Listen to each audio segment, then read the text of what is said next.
Yeah, that's right, boys and girls. Did it again. This time it's the MakeToys Giant Type-61, also known as the Green Giant. I just got back from TFCon. It was a really awesome show. Make sure you go next year because it seems to be shaping out a lot better than even my BotCon experience in the past. So big shout out to the guys at TFCon. Anyways, I was there, walked into the dealer room. Uh, Ages 3 and up had somehow managed to secure early preview run of these, and I couldn't help but pick it up so I could get the review out to you guys. So here it is. As you can see, the box is pretty awesome. G1 in styled, shows all the 6 figures plus the combined mode. Let me turn it around. The back here shows pictures of the combination, also more details on the individual figures, as you can see over here. On the top we have another group shot. On the bottom, alt modes this time, group shot. On the side, we have Giant himself, put that way, and the individual bots. Sorry about the framing of this one. I am still without central air and only surviving on window units, so it's a little hard to find proper space in my house to be able to film something, especially this big. But anyways, here we go. Let's get him out the box.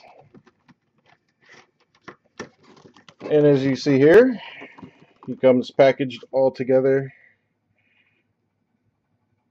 in giant clamshell in the box with a nice construction style background in there. The first thing we'll look at is the head. He comes with the Rage style head installed. Hopefully we get good focus. There we go. This is the head with the mouth and all that other action. Of course, it's out of focus now. There we go. This is the head that comes installed. I immediately remove this head because I do not care for it. It has a visor gimmick that is pretty cool. Slide it down and these little clips. And boom, visor. Slide it back up and it falls out your hands. Here we go. I don't care for this head. The extra molding that they put on it to allow the mouth to be on there really doesn't do it for me. So the construction trailer that makes up the forearm and fist, none of this is really all that new because you've probably seen reviews of the yellow MakeToys Giant, which I will say this is my first time handling the Giant figures. I did not go with the yellow G2 colored figures. G2 stuff really doesn't appeal to me that much. Here is Not Hook with the alternate style head on. Let's see if I can get a good shot of that. I like this one a little better, so that's what I decided to go with. He has a nice green construction highlight on the back of the head for the transformation that makes it look a little bit more like it belongs there. Let's get the rest of these figures out and get to combining them. Gun, not Scrapper, not Mixmaster, another hand, Super Wing,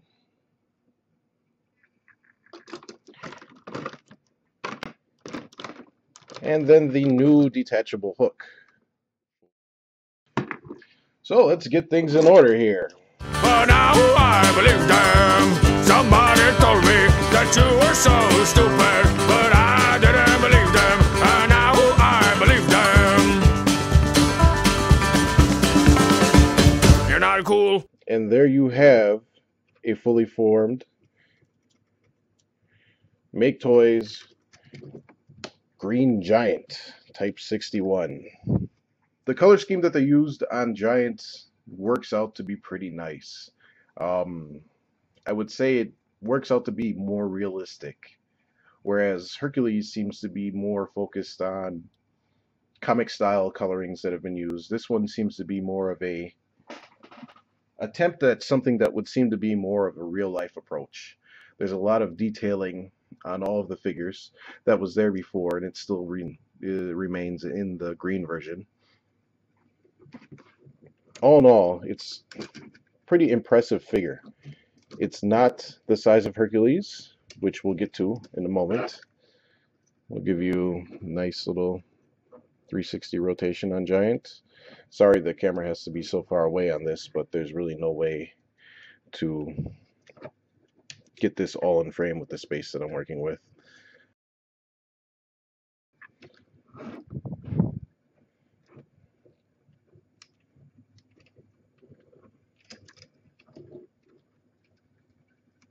But there you go. There's a nice 360 spin on Giant. He's every bit as secure as Hercules. You give him a good shake, nothing's falling off. You don't have to worry about anything going wrong there. He will stand better on a flat surface, so any of the constant bending and adjusting you see me doing here, don't hold that against Giant, hold it against my poor recording surface. Articulation wise, the Green Giant has everything you'd expect as far as the same articulation from the original version, but just in case you haven't seen it yet, we'll go over it real quickly. Shoulder rotation, it's full 360-degree rotation. The lateral movement is kind of funny because you bring that up and then you can, oh, I unclip that, then you can bring this shoulder up, and he does have better overall lateral movement than Hercules, although that clip likes to come out because the shoulder joint itself is pretty stiff. Everything's falling apart in my hands. Yeah, that shoulder joint is pretty stiff, but it's the same movement on both sides, same things. The lifting of the vehicle, then the actual shoulder joint, and then the breakaway hinge.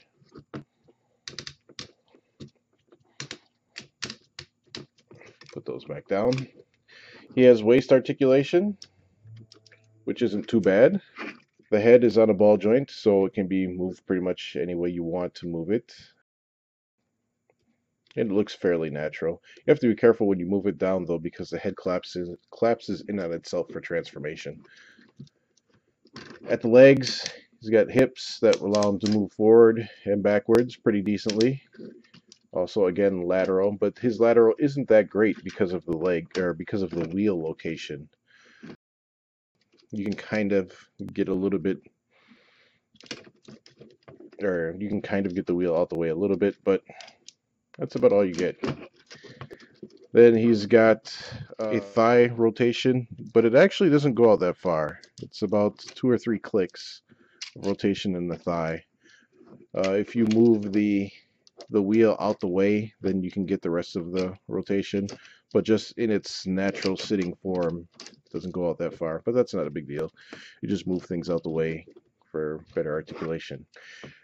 The knee gives you a full 90, but like I said, it's a little unnatural because the knee sits kind of high on Giant.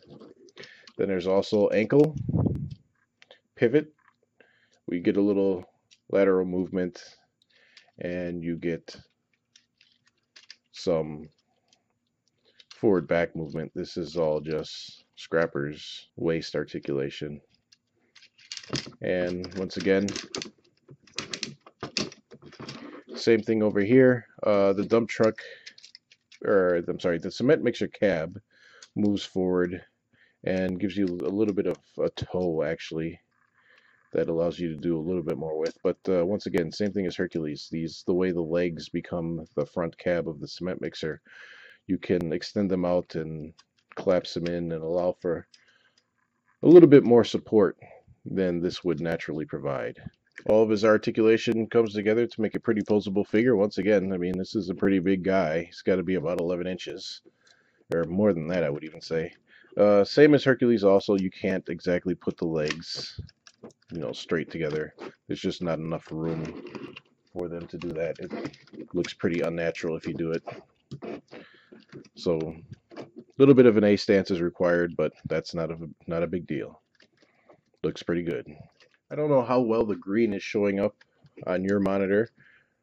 It is pretty close to the original G1 toy.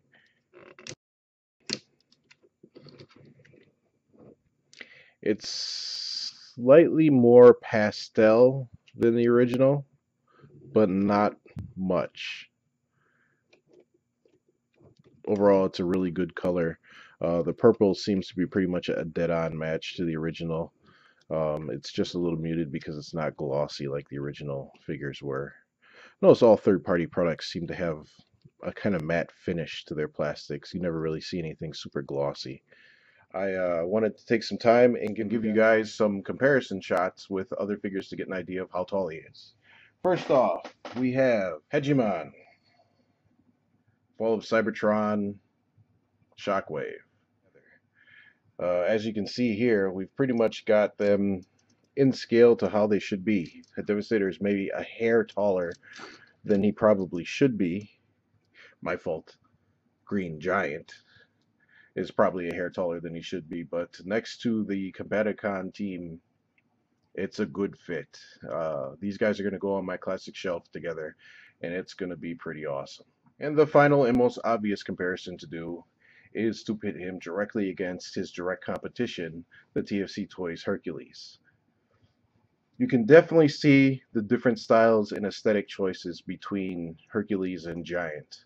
If you've been looking on the TFW board, you will have seen my pictures where I posted with the Green Giant and Hercules with the Rage of Hercules set, which gives him the shoulder extensions and arm add-ons that allow for a more G1-esque look with the treads still on the two arms with then added on forearms and a different gun. It's a really hard call between the two if you were to ask me which one I like better. And here's what it breaks down to. Because of the design of Giant, with the way that they did the arms, and the overall cleaner aesthetic, I would say that Giant is the better toy. He looks a little cleaner. It's a better feel of the quality of plastic.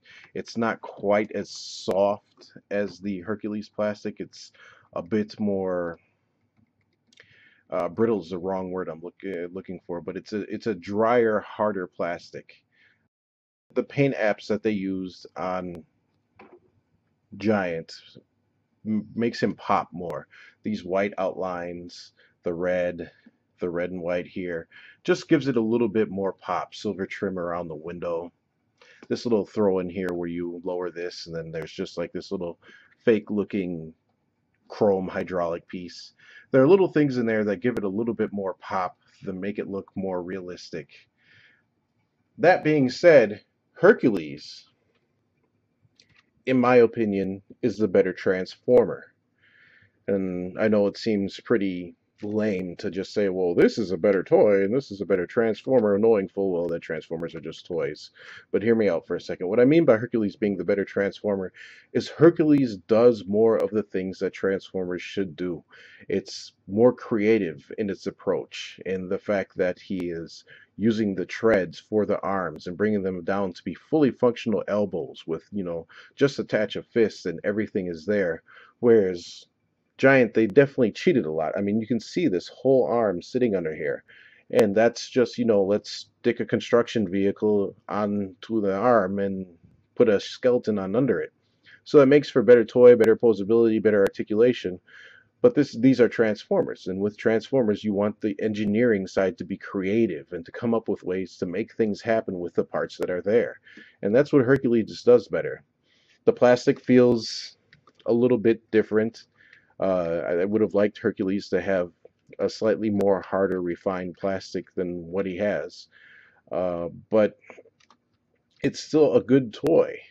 I mean, you can't go wrong with either one of these two. And there are definitely going to be people who are going to like one aesthetic over the other. I mean, Hercules is bigger. He's more imposing.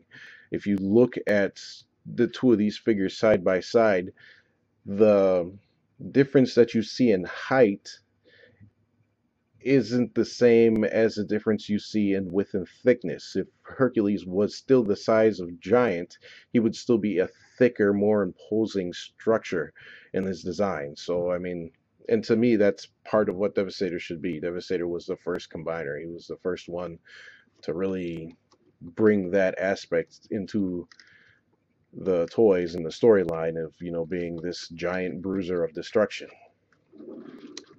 But enough of my ranting. Get these guys turned around so you can see differences in them. Maybe help you decide which one you're going to get. I've heard it said that people think that Giant is cleaner in the back. I actually think it's the other way around. I think Hercules is a little cleaner than Giant, mainly because of this whole bed being one sealed piece. It kind of hides everything else that's going on there, and you don't see Hook's face back here. You would probably see more detail here if there was detail, which is kind of a, you know, a missed opportunity on TFC's part. There is this empty gap in the kind of empty head that Hercules has, which is kind of a shame. Let's see if I can get them around. Although Giant does have the advantage of that folding crane, which is a nice touch. Here you see them on the side. I'm fighting to not have these both topple over as I attempt to spin them around. Let me just quick get them around and get you the other side. Once again, I know you see these things toppling all over, but please remember it's just because I'm doing this on an uneven surface. Also, for those of you that may have remembered, I finally got around to fixing my bone crusher. It wasn't that big of a deal. So yeah, there you go. You should have a good idea of pretty much the aesthetic differences between the two. Yeah, for those of you that didn't see the picture I posted on TFW. So there's Hercules and Giant standing front to back. Get this up here. Yeah, that's about it. I'm not really sure how much I should go over all of this, because by now I'm pretty sure that you have all seen the yellow MakeToys Giant videos. There's a good one out there by TJ Duckett. He was pretty much the first guy to really get a good completed video out there. I don't know, it's a tough call. I can understand why people love the aesthetics of both. I'm really personally drawn to the size of Hercules, but then at the same time I'm also drawn to the heavy detail of Giant. Neither one of them have good heads, in my opinion. This one on Giant is, I mean, it's pretty show accurate, I guess. The Hercules one really isn't, but I don't know, it does look better to me, in my opinion. But I mean, they're just really awesome figures. Oh, guys, don't be afraid to hit me up with any questions you have. I will probably do a part 2 to this review. I don't usually do part 2s. I haven't done really any part 2s since my first video. But I may just go ahead and go through these guys in their individual modes for you guys to check that out. There really won't be much difference there other than the fact that they'll be green. But, I mean, there really isn't much difference in here with the fact that he's green and the detachable crane. So yeah, there we go. MakeToys Giant. Comments and feedback are appreciated, even if it's negative. Talk to you later. Prepare to meet your doom. Nothing can withstand the might of Devastator.